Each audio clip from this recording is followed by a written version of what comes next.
దేవుని నామానికి వందనాలు. దేవుడు ఇచ్చిన అవకాశం బట్టి, కృపను బట్టి దేవాది దేవునికి వందనాలు చెల్లించుకుంటున్నా. మరి ఈ ఆదివారం సమయంలో దేవుడు మళ్ళీ మనకి ఇచ్చిన ఈ కృపను బట్టి, మన తండ్రి మనల్ని ఎంతగానో ప్రేమించబట్టి దేవుని సన్నిధికి మళ్ళీ మనం రాగలిగాం. ప్రేమైన దేవుని బట్టి ఈ దినం చూడలేని అని అనేక మంది ఉన్నారు. కానీ మన ప్రేమైన తండ్రి మనం ప్రేమించబట్టి ఈ దినం చూడడానికి, ఆయన సన్నిధిలో ఉండడానికి ఆయన ఇచ్చిన కృపను బట్టి మరి వాక్యం అంటున్న ప్రతి బిడ్డకి కూడా దేవుని పెట్ట నేను వందనాలు చెల్లించుకుంటున్నాను. మరి వాక్యంలోకి వెళ్దాం. ఎస్తేరు గ్రంథము 5వ అధ్యాయము 1 నుంచి చదువుకుందాం. 3వ దినమందు ఎస్తేరు రాజభూషణం ధరించుకొని రాజనగర యొక్క ఆవరణంలో రాజు సన్నిధికి వెళ్లి నిలిచిన. రాజనగర ద్వారమునకు ఎదురుగానున్న రాజావరణంలో తన రాజ సింహాసనం మీద రాజు కూర్చుని ఉండిన. రాణి అయిన ఎస్తేరు ఆవరణంలో నిలబడి ఉండుట రాజు చూడగా ఆమె యందు అతనికి దయపుట్టెను. రాజు తన చేతిలో నుండి బంగారపు దండమును ఎస్తేరు తట్టు చాపగా ఎస్తేరు దగ్గరకు వచ్చి దండం యొక్క కొనముట్టెను. రాజు రాణి అయిన ఎస్తేరు, నీకేమి కావాలో, నీ మనవి ఏమిటి? రాజ్యంలో సగం మట్టుకు నీకు అనుగ్రహించేది ఆమెతో చెప్పగా ఆమె ప్రేమ దేవుని బిడ్డ ఈ రోజు ఆమె ఎవరి దగ్గరికి వచ్చిందండి? ఎస్తేరు, రాణి అయిన ఎస్తేరు ఎవరి దగ్గరికి వచ్చిందండి? జీవము గల దేవుని తండ్రి దగ్గరికి వచ్చినది. ఆయన సన్నిధిలోకి వచ్చింది.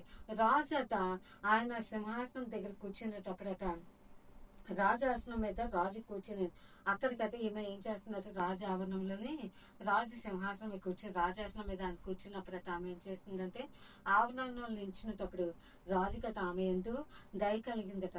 ప్రియమైన దేవుని బిడ్డ ఈ రోజు దేవుడు నీ పట్ల నా పట్ల కూడా దయ కలగాలంటే ఆమె ఏం చేసిందట, 3వ దినమందు రాజభూషణ వస్త్రములు ధరించుకొని. రాజభూషణ వస్త్రములు అంటే ఏంటండి? ప్రియమైన దేవుని బిడ్డ ఆమె ఫస్ట్ గా అహేశ్వరాజు రాజుతో ఎవరంటే వస్తే ఉండేది, రాణి అని వస్తే. కానీ ఆమె ఏం చేసిందంటే తన అందం చూపించాలని అందరి దగ్గర పిలిస్తే ఆమె రానని చెప్పేసింది. కానీ రాజు అక్కడ అవమానించబడ్డాడు. కాబట్టి ఈ రోజు దేవునికి అనేకమైన తలాంతులు ఇచ్చి ఉండొచ్చు, కానీ వాటిని వినియోగించుకోకపోతే నీ కాపునీటి అందాన్ని దేవుడు చూపించాలనేటప్పుడు నువ్వు కొన్ని సందర్భాలు ఏం చేస్తావంటే నాకేముంది దీంతో పెద్ద ఇదేం లేదని చెప్పేసి ఆమె రాణి అని వస్తే అయితే ఏం చేసిందట, రానని చెప్పేసి ఆమె వెళ్ళిపోయిందట. కానీ దేవుడు ఎవరిని ఏర్పరచుకున్నారండి? ఎస్తేరు రాణి దేవుడు ఏర్పరచుకున్నారు. ఈ రోజు అనేక మంది ఉండొచ్చు, కానీ దేవుడు నిన్ను ఏర్పరచుకున్నారేమో ఆయన సన్నిధిలో. ప్రియమైన దేవుని బిడ్డ ఎస్తేరు అటు ఒక సుందరవతి అయినదట, చాలా అందంగా ఉంటుందట, మంచి అంటే గుణవతి అయినది. ఇంకా ఏమంటే ఆమె ధైర్యం ఉందిందట రాజు సన్నిధిలో కూడా. ఎందుకంటే హేగే అంటే హేగే ఆధీనంలో ఆమె ఉందంట. హేగే అంటే ఎవరండి? పరిశుద్ధాత్మ తండ్రి ఆధీనంలో ఉందట. అనేక మంది అక్కడ స్త్రీలు వచ్చారట రాజుకు భార్యగా ఉండడానికి. కానీ ఆమె ఏం చేసిందంటే రాజు కోరుకున్న అలంకారం కాకుండా ఇంకా మిగతావి అనేక మంది స్త్రీలు వచ్చారట. అక్కడికి ఎవరు వస్తారంటే రాజకుమార్తెలే వస్తారు, కానీ ఈమె ఏమీ లేనిది. కానీ అక్కడికి ఎవరైతే వచ్చారట, ఎస్తేరుకి ఏమీ లేదు, ఒక పేద కుటుంబంలో ఉన్న ఆమె. కానీ దేవుడి దగ్గరికి వచ్చినప్పుడట ఆమె దగ్గర ఏ అలంకరణ లేదట. రాజు కోరుకున్న అలంకరణ కాక మరి అలంకరణ కూడా ఆమె కోరుకోలేదట. అనేక మంది బంగారాలు వేసుకున్నారు, ఇంకా పెద్ద పెద్ద వేసేసుకుని అనేక మంది చక్కగా వచ్చారు, కానీ రాజుకి ఎవరి ఎందు కూడా దయ కలగలేదట. కానీ రాణి అని ఎస్తేరు వంతు వచ్చినప్పుడట 3వ దినమంత రాజు భూషణం ధరించుకొని రాజు సన్నిధికి వచ్చినప్పుడట ఆమె ఎందు దయ కలిగిందట. ఎవరికండి? రాజుకి దయ కలిగిందట. ఈ రోజు ప్రియమైన దేవుని బిడ్డ ఈ రోజు యేసయ్య కూడా నీ ఎందు దయ కలగాలంటే నువ్వు ఆయన సన్నిధిలో తగ్గించుకొని ఆయన సన్నిధిలో రాజభూషణ వస్త్రములు అంటే రక్షణ వస్త్రం ధరించుకోవాలి, నీతైన వస్త్రం ధరించుకోవాలి. నువ్వు ఈ వస్త్రాలన్నీ ధరించుకొని దేవుని సన్నిధిలో నువ్వు ఎప్పుడైతే లోబడతావు, దేనత్వం అనే వస్త్రం ధరించుకొని దేవుని సన్నిధిలో నువ్వు ఎప్పుడైతే లోబడతావో ఆయన సన్నిధికి నీ పట్ల నీకేం కలుగుతుంది? ఆయనకి నీ పట్ల దయ కలుగుతుంది అట. ప్రేమ దేవుని బిడ్డ నువ్వు ఆయన సన్నిధికి అలంకరణకి ఏ అలంకరణ ఉండాలండి? ఆత్మీయ అలంకరణ ఉండాలి, అవుట్ ఆఫ్ అట్రాక్షన్ కాదు. అందంగా అనేది బయటకు మామూలుగా కొంచెం, కానీ మరి అంటే ఆమె ఎలా కోరుకుందట, రాజుకి తగిన విధముగా అలంకరణ కోరుకుందట. కానీ అంతకు మించి అయితే ఆమె అంత ఇదిగా ఆడంబరంగా తయారవ్వలేదట. ఆమె ఎలాగంటే అనేకమైన బంగారు ఆభరణాలు రాజు దగ్గర ఏమంటాయండి, బంగారు పెద్ద పెద్ద డైమండ్స్ అన్నీ ఉంటాయి, కానీ ఆమె అది ఏం కాదు. కానీ రాజుకి తగిన విధముగా చక్కగా లోబడిందట. దీనత్వం ధరించుకుంది, నీతిని వస్త్రం ధరించుకుంది, అన్ని ధరించుకుంది, రక్షణ వస్త్రం వస్త్రం ధరించుకొని ఎక్కడికి వెళ్ళిండండి? రాజు సన్నిధికి వెళ్ళింది. దేవుని సన్నిధికి వెళ్ళేటప్పుడట దేవునికి ఆమె యందు దయ కలిగిందట. ప్రేమైన దేవుని బిడ్డ, ఈ రోజు యేసయ్య కూడా నిన్ను చూసినప్పుడు ఆయనకి నీ పట్ల దయ కలగాలి.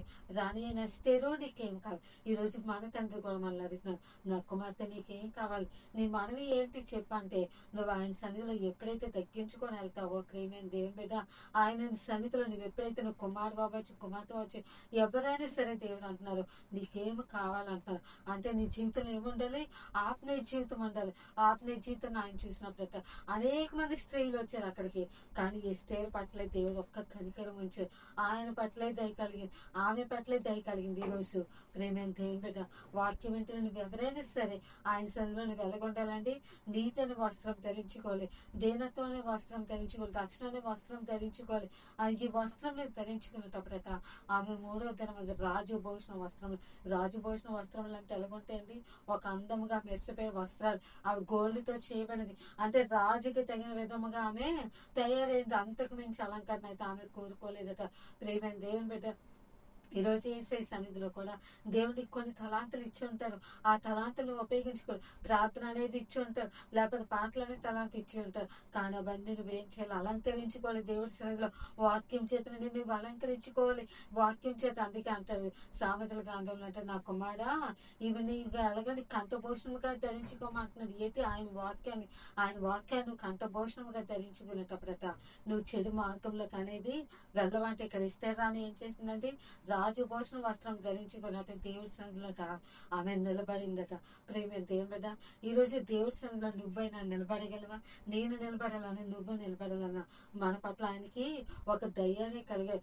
దయ్య ఎప్పుడు కలుగుతుందండి? ఆయనకి ఇష్టమైన బిడ్డగా నువ్వు లోబడినప్పుడు, ఆయన చెప్పిన మాట నువ్వు చేసినప్పుడు ఆయనకు మన పట్ల ఏం కలుగుతుందండి? దయ కలుగుతుంది. నా ఇష్టం అని చెప్పేసి రాణి వస్తే ఏం చేసిందండి? లోబడలేదు తండ్రికి. ఈ రోజు అంటే రాజుకి లోబడలేదు. రాజు అంటే ఎవరండి? మన యేసయ్యకి లోబడలేదు. లోబడలేనప్పుడు ఆమె ఎక్కడికి వెళ్ళిపోయిందండి? ఆమె కాకపోతే వేరొకరిని, ఈ రోజు నువ్వు కాకపోతే దేవుడు ఇంకొకరిని నేర్పించుకుంటారు. నేను చర్చిలో పాటలు పాడితే అవ్వదు, నేను ఆరాధన చేయకపోతే అవ్వదని నువ్వు అనుకోవచ్చు. కానీ దేవుడు నేను కాకపోతే వేరొకరిని నేర్పించుకుంటారు. ప్రేమైన దేవుని బిడ్డ, ఇక్కడ చూడండి, రాణి అని ఎస్తేర్కి, రాజుకి, దేవునికి, అంటే మన తండ్రి అని యేసయ్యకి ఏం కలిగిందట? జాలి కలిగింది, దయ కలిగింది. రాణి అని ఎస్తేరు, నీకేమి కావాలమ్మా, నీ మనవి ఏంటి అని చెప్పేసి రాజు అడుగుతున్నట. ఆమె అడుగుతుంది రాజు సన్నిధిలో అట. ఆ రాజు ఏం చేశారు? బంగారం దండ, ఆ దండంను చూపించారు. అప్పుడు ఆమె కొన ముట్టుకుంది. ప్రేమ దేవుని బిడ్డ, ఆయన పాదాలు ముట్టాలన్న, ఆయన సన్నిధిలోకి నువ్వు వెళ్ళాలని ఏముండాలండి? రక్షణ అనే వస్త్రం ఉండాలి, నీతి అనే వస్త్రం ఉండాలి, వాక్యం అన్ని నువ్వు ధరించుకొని ఆయన సన్నిధిలోకి ఆత్మీయ జీవితంలో ధరించుకొని వెళ్ళేటప్పుడు దేవునికి నీ పట్ల ఏం కలుగుతుందండి? జాలి కలుగుతుంది. నువ్వు ఎలా పడితే ఉండి, ప్రభా నాకెందుకు లేకపోతే నాకెందుకు చేయబడితే అది కాదు. అందుకే ఎవరు దీనుడే నలిగి మనకి చుండనో వానినే లక్ష్య పెడతానని మన తండ్రి మనకి యెషయా గ్రంథంలో ముందుగానే చెప్పారు కదా. అలాంటి వారి పట్ల ఆయనకి దయ కలుగుతుందట. గర్వంగా ప్రవర్తించేవారు ఆయనట ఆయన ఎప్పుడు కూడా లక్ష్య పెట్ట, నాకు అందం ఉంది, నాకు సౌందర్యం ఉంది, నాకు ఏది తక్కువ, నాకు డబ్బు ఉందనిసి అటువంటిది ఎప్పుడైతే నువ్వు అనుకుంటావో నువ్వు కిందకి దిగజారిపోతావు. ప్రేమ దేవుని బిడ్డ, రాణి అయిన ఎస్తేరట చాలా అందంగా ఉంటుందట. ఎస్తేరంటే ఏంటండి? నక్షత్రం. ఆ నక్షత్రం ఎప్పుడు ఎలా ఉంటుందండి? మెరుస్తూనే ఉంటుంది. అది చీకటిలో ఉన్నా, అది అక్కడికి వెళ్ళినా కూడా మెరుస్తూ ఉంటే ప్రేమ దేవుని బిడ్డ, ఆ నక్షత్రం వలన వెలగొండాలంటే వెలిగించబడాలి. దేవుని సన్నిధి ఆ తార వలన వెలిగించబడాలంటే ఏం సన్నిధి? ఆయన సన్నిధిలో ఎలాగుండాలండి? నీతిగా యథార్థముగా కూడా ప్రవర్తించాలి. ప్రేమ దేవుని బిడ్డ, ఎస్తేరు కట్ట ఎస్తేరుకి ఏమైందండి? రాజు యొక్క దయ పొందుకుంది. ఈ రోజు నువ్వు ఎవరి దయ పొందుకుంటున్నావు? దేవుని దయ ఎప్పుడైతే నువ్వు పొందుకుంటావో, నువ్వు మనుషుల దయ అంది, దేవుని దయ అంది కూడా నువ్వు ఎప్పుడైతే వర్ధిల్ల చేస్తాడు దేవుడు, ఎప్పుడైతే నువ్వు ఆయన సన్నిధిలో నువ్వు దయ పొందుకోకపోతే ఎక్కడికి వెళ్ళిన జీవితంలో ఆశీర్వాదం అనేది ఉండదు. ప్రేమ దేవుని బిడ్డ, ఈ రోజు నేను ఎందుకు చెప్తున్నా అంటే, ఇస్తేరంటే ఇది సంఘం కూడా దేవుని సన్నిధిలో ఎత్తబడే సంఘంగా ఉండాలి. ఎత్తబడే గుంపులో నువ్వు ఉండాలి. ఆయన కొరకు సిద్ధపాటు పడే వ్యక్తిగా ఉండాలి. ఎప్పుడైతే నువ్వు సిద్ధపడే వ్యక్తిగా ఉంటావో దేవుని జీవితాన్ని ఏం చేస్తారండి? నిన్ను ఆయనతో పాటు తీసుకుని ఆ రాజభూషణ వస్త్రం ధరించుకొని ఆయన సన్నిధిలో నిలబడగలి ధైర్యం నీకు ఉండాలి. ప్రేమ దేవుని బిడ్డ, ఆయన దయను పొందుకోవాలంటే ఏం చేయాలంటే, ఇస్తేరట 3వ దినాన్ని ఏం చేసింది? రాజభూషణ వస్త్రం ధరించుకొని ఆయన సన్నిధిలో నిలబడిందట. ప్రేమ దేవుని బిడ్డ, ఈ రోజు నువ్వు ఎవరైనా సరే దేవుడి సన్నిధిలో నిలబడాలంటే ఆయన వాక్యాన్ని ధరించుకోవాలి, ఆయన నీతి అనే వస్త్రాన్ని ధరించుకోవాలి. రక్షణ అనే వస్త్రాన్ని ధరించుకునేటప్పుడు దేవుని జీవితంలో ఏం చేస్తారు? అందుకే సిద్ధపాటు కలిగి రాని అని ఇస్తారు. అక్కడికి వచ్చిందండి, దేవుడి సన్నిధికి వచ్చింది. ఈ రోజు నువ్వు ఆత్మీయ జీవితంలో నువ్వు సిద్ధపాటు కలిగి ఉన్నావా? ఆయన సన్నిధిలో లోబడగలుగుతున్నావా? ఆయన వాక్యాన్ని వినగలుగుతున్నావా? ఆయన వాక్యానికి లోబడగలుగుతున్నావా? ప్రార్థనలో వండగలుగుతున్నావా? ప్రేమ దేవుని బట్టి రాని అని వస్తే ఏం చేసిందండి? లోబడక వెళ్ళిపోయింది. ఈ రోజు దేవుడి సన్నిధిలో ఎవరిని దేవుడు ఏర్పరచుకున్నారండి? రాణి అని ఎస్తేరుని. ఆమె రాజే అంటున్నాడు, రాణి అని ఎస్తేరు నీకేం కావాలమ్మా, నీ మనం ఏంటని చెప్పేసి ఆమె అడుగుతుంది. ఆమె ఎవరి కోసం అండి మొదలుపెడుతుంది? తన ప్రజలు, యోధా ప్రజలను రక్షించుకోవడానికి అని చెప్పేసి ఆమె దేవుని సన్నిధిలోకి వచ్చింది. ప్రేమ దేవుని బిడ్డ, ఈరోజు నువ్వు దేవుని ప్రతి అవసరం తీర్చాలంటే ముందుగా నువ్వేం చేయాలి? ఆయన సన్నిధిలో లోబడి, ఆయన వాక్యానికి నువ్వు లోబడినప్పుడు దేవుని జీవితంలో కార్యం జరిగిస్తావు. అప్పుడు వేసే అంటారు, నీ మనవేటి చెప్తాలే, నీ మనవేటి చెప్పమ్మా అని చెప్పేసి ప్రేమ దేవుని బిడ్డ, దేవుడిని నిన్ను అడిగే పరిస్థితిలోకి నువ్వు రావాలి. కానీ నువ్వు దేవుని సన్నిధిలో నువ్వు సరిగ్గా లేక, ప్రభా నాకు ఆశీర్వాదం ఇవ్వంటే ఆయన అలిగిస్తారు చెప్పండి? ఆయన ఇవ్వలేరు. ఎందుకంటే నువ్వు ఆయనకు లోబడినప్పుడు మాత్రమే. ఎస్తేరు అలిగితే దేవుడి ప్రేమైన సంగమా, ప్రేమైన దేవుని బిడ్డ, నువ్వు ఎవరైనా సరే దేవునికి లోబడాలి. ఆయన వచ్చేసరికి నువ్వు వెళ్ళకుండాలి, సిద్ధపాటు కలిగి, ప్రభా ఇది నేను సిద్ధముగా ఉన్నా, నీ ఎదుటి నేను నిలవబడ్డానని చెప్పే ధైర్యం నీలో ఉండాలి. అది ఎప్పుడైతే ఉందో ఆయన సన్నిధిలో పరిశుద్ధమైన సన్నిధి. ఈ వాక్యం ఏంటని ఎవరైనా సరే దేవుడు అంటున్నారు ఒకటే, ఆయన దయ నువ్వు పొందుకోవాలి. ఆయన దయ పొందుకోవాలంటే ఏం చేయాలి? ఆయనకు లోబడాలి. ఆయనకు లోబడాలంటే ఏం చేయాలి? రాజభూషణ వస్త్రములు, ఈ నీతైన వస్త్రం, వాక్యం ధరించుకోవాలి, ప్రార్థన ధరించుకోవాలి, రక్షణ వస్త్రం ధరించుకోవాలి, వాక్యాన్ని ఇవన్నీ ధరించుకునేటప్పుడు దేవత అనే వస్త్రాన్ని కూడా నువ్వేం చేయాలి? ధరించుకోవాలి. ఇస్తే ఇవన్నీ ధరించుకొని ఎక్కడికి వచ్చిందండి? ఆయన సన్నిధిలో లోబడింది. అందుకే రాజుకట ఆమె ఎందుకు దయ కలిగిందట. ఈరోజు ఏసే కానీ నీ మీద నా మీద జాలి కలగాలంటే ఏం చేయాలి? ఆయన సన్నిధిలో లోబడాలి. ప్రేమ దేవుని బిడ్డ, ఎప్పుడైతే ఆయన మన తండ్రి, ప్రేమ గల తండ్రి, జాలి గల తండ్రి, ఈ లోకంలో ఎవరి ప్రేమ గొప్పగా ఉండకపోవచ్చు కానీ ఆయన ప్రేమ అయితే శాశ్వతంగా ఉంది. చూడండి, రాజట రాజాసనం మీద ఆయన కూర్చున్నప్పుడు ఇస్తేరు చూడగానట ఆయన దయ కలిగిందట. ప్రేమ దేవుని బిడ్డ, ఈరోజు వేసే నేను చూడగానే దయ కలుగుతుందా? నేను చూడగానే ఆయన నేను ఇష్టపడుతున్నాడా? ఆయన సన్నిధిలో నేను చూడగానే అయ్యా నా కుమార్తె, నా కుమారుడు ఎంత చక్కగా ఉన్నాడు నేను చూసి ఇష్టపడగలుగుతున్నాడా? మన మాటలు కొన్నిసార్లు బాగో, మన ఆలోచనలు బాగో, మన ఉద్దేశం కూడా బాగోదు. ప్రేమ దేవుని బిడ్డ, కానీ ఏదైనా సరే దేవుడి సన్నిధిలో నువ్వు వెలగుండాలి, లోబడినట్లు ఉండాలి. ఆ లోబడినప్పుడు దేవుని జీవితంలో ఏం చేస్తారంటే కార్యం జరిగిస్తారు. ప్రేమ దేవుని బిడ్డ, నువ్వు ఎప్పుడైతే ఆయన సన్నిధిలో రాజభూషణ వస్త్రం ధరించుకోవాలి, నీ పట్ల ఆయనకి ఏం కలగాలి? దయ కలగాలి. దయ కలిగినప్పుడు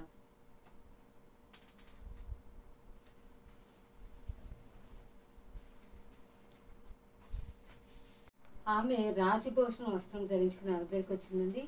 దేవుని సన్నిధికి వచ్చింది. ప్రేమైన దేవుని బిడ్డ, ఎప్పుడైతే నువ్వు దేవుడి సన్నిధిలో అలా లోబడతావో, దేవుని సన్నిధికి ఎప్పుడైతే నువ్వు ఆయనకి విధేయత చూపించి ఆయన సన్నిధిలో రాణి అని వస్తీ వాళ్ళు కాకుండా రాణి అని ఎస్తేరు వాళ్ళు నువ్వు ఆయన సన్నిధిలో లోబడినప్పుడు దేవుని జీవితంలో అయితే గొప్ప కార్యం జరిగిస్తారు. ప్రేమైన దేవుని బిడ్డ, దేవుడి సన్నిధిలో ఆమె ఏం చేసిందంటే ఆయన దయ పొందుకుంది. ప్రేమైన దేవుని సంగమా, ప్రేమైన దేవుని బిడ్డ, నువ్వెవరైనా సరే ఆయన సన్నిధిలో నువ్వు ఎలాగంటే లోబడినప్పుడు ఆయనతో పాటు సిద్ధపాటు కలిగి ఉండవు.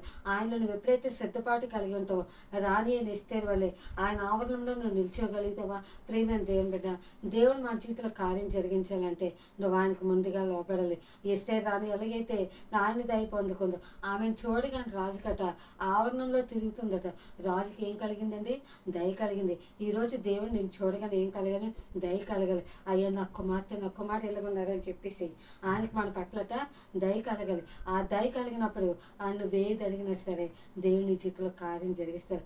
ఆయన దయ పొందుకోవాలి. ప్రేమైన దేవుని బిడ్డ, రాణి అయినా ఇస్తారు అలాగైతే సిద్ధపాటు కలిగి ఆయన సన్నిధిలో అలాగైతే ఆత్మీయ జీవితాన్ని అలంకరించుకొని దేవుడి సన్నిధిలో ఉందో, ఈరోజు నువ్వైనా సరే ప్రేమైన సహోదరి సహోదరు, నువ్వెవరైనా సరే దేవుడి సన్నిధిలో అలంకరణ ధరించుకొని, అలంకరణ ఏంటండి? ఈ లోక అలంకరణ కాదు కానీ దేవుని సన్నిధిలో ఆత్మీయ అలంకరణ ధరించుకునేటప్పుడు ఆయన సన్నిధిలో దేనత్వం కలిగి ఉండేటప్పుడు దేవుని జీవితంలో అయితే గొప్ప కార్యం జరిగిస్తారు. ప్రేమైన దేవుని బిడ్డ, నువ్వెవరైనా సరే ఆయన సన్నిధిలో నువ్వు వెలగొండాలి. దేవుళ్ళో లోబడి ఆయన దయ పొందుకొని కుమార్తెగా కుమారుడిగా ఉండాలని ప్రతి బిడ్డ జీవితంలో దేవుడి కార్యం జరిగించాలని దేవుడి కొద్ది మాటలు దేవుడు మీ జీవితంలో దీవించి ఆశీర్వదించిన గాక. ఆమె ప్రార్థన చేసుకుందాం. పరిశుద్ధమైన దేవా తండ్రి, ఏసయ్య నీకు వందనాలు ప్రభా. రాణి అని ఇస్తేనే ప్రభా, నీ దయ పొందుకుంది ప్రభా. ఆమెను చూడగానే ప్రభా తండ్రి, ఏసే కనికరం తండ్రి, జాలి కలిగిన ప్రభా. అయా ఈరోజు అదే రీతి ప్రభా, నీ బిడ్డల పట్ల నీ కనికరం, నీ దయ చూపించి ప్రభా. దేవ వాక్యం ఉంటుంది, ప్రతి బిడ్డని దీవించండి, ఆశీర్వదించండి ప్రభా. మాకు తండ్రి సబ్స్క్రైబ్ చేసుకుని ప్రతి బిడ్డను కూడా బ్లెస్ చేయండి. వారి కుటుంబాలు దీవించండి. వారి కుటుంబాలు ఏ అవసరతలు అక్రతలు ఉన్నాయి, వారి ప్రతి ఒక్క అవసరతలని, జాబ్ లేని జాబ్ దయచండి. వివాహం కాని బిడ్డలకు వివాహ విషయంలో కూడా కార్యం జరిగించండి ప్రభా. ఎవరే ప్రాబ్లమ్స్ ఉన్నారో, అనారోగ్యంతో ఉన్నారో, ఆ ప్రతి బిడ్డను దీవించి ఆశీర్వదించమని, వారి కుటుంబాల్లో తండ్రి నెమ్మది సమాధానం అనుగ్రహించి ప్రభా. నీ కనుక వారి కుటుంబాల్లో ఉండలేకని ప్రభా, నీ రాకల్లో ఎత్తబడే బిడ్డలుగా వారి అందరినీ సిద్ధపరిచి నడిపించమని, ఏ స్థిర వాళ్ళ వారి జీవితాలు ప్రభా, సంఘంలో స్థిరపడే బిడ్డలుగా, దేవాని సన్నిధిలో లోబడే బిడ్డలుగా, నీ దయ పొందుకునే బిడ్డలుగా వారి కుటుంబాలు దీవించి ఆశీర్వదించమని యేసు పరిశుద్ధ నామములో అర్చున్నాం తండ్రి, ఆమేన్.